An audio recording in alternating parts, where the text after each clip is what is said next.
Madam ఒక నిమిషం చూడండి వేసుకుంటా.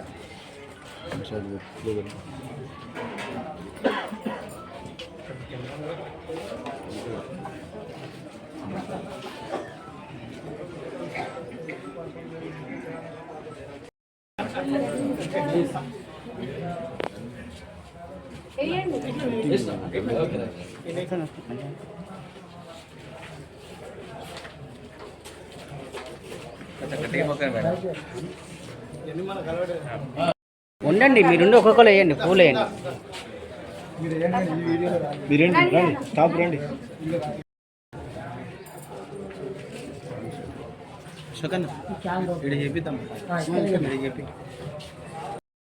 దినోత్సవ శుభాకాంక్షలు.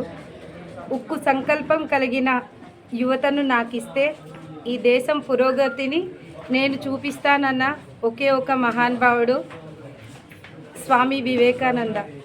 తన జయంతి ఉత్సవాలను ఈరోజు మా మానుకోట సబ్ రిజిస్ట్రార్ ఆఫీస్లో ఒక యువతగా నేను కూడా మన సమాజ సేవలో ముందుంటానని మనస్ఫూర్తిగా నా ద్వారా నేను ఏదైతే ప్రతిదీ మేలు చేస్తానని ఈ సమాజ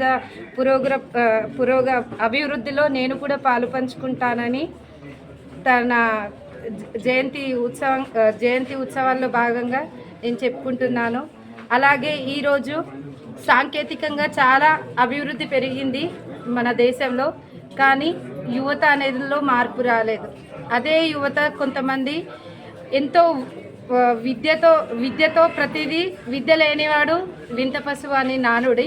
కానీ ఈరోజు విద్య ఉండి కూడా అలవాట్లకి ఆలోచనలే తోడై ఈరోజు మన దేశ అభివృద్ధిని కాకుండా ప్రక్కదోవ పట్టడంలో కూడా మరి యువతనే బానిసలంగా మారుతున్నాము. అదే యువత అలాగ కాకుండా ఎన్ని రోజులు జీవించామన్నది కాదు, ఎంత గొప్పగా జీవించామనేది నిజంగా ఈరోజు మనకు నిలువుటద్దు నిదర్శనము మన స్వామి వివేకానందుడే. తనని ఆదర్శంగా తీసుకొని మన కోసము ముఖ్యంగా యువత గుర్తుంచుకోవాలి. రాజ్యాలు ఏలాలన్నా రాజ్యాలు కూలాలన్నా యువత చేతిలోనే ఉంటుంది. అలాంటి యువత అందరికీ ఆదర్శంగా ఉండాలని, మన దేశ అభివృద్ధిలో ముందుండాలని మనం ఇచ్చే అంటే ఈరోజు మనము చరిత్రను ఈరోజు ఇంత గొప్పగా ఈ కార్యక్రమాలు ఎందుకు చేసుకుంటున్నామంటే చరిత్రను తెలుసుకొని, అంటే కొన్ని తెలుసుకోవడం వల్ల మనకు చరిత్ర తెలుస్తుంది, మనం ఏం చేయగలం ఈ సొసైటీకి అని తెలుస్తుంది. అదే మార్గంలో మనం కూడా మారాలని అందరికీ నేను నా మనస్ఫూర్తిగా వివేకానందుడి జన్మదిన శుభాకాంక్షలు తెలుపుతున్నాను. Thank you.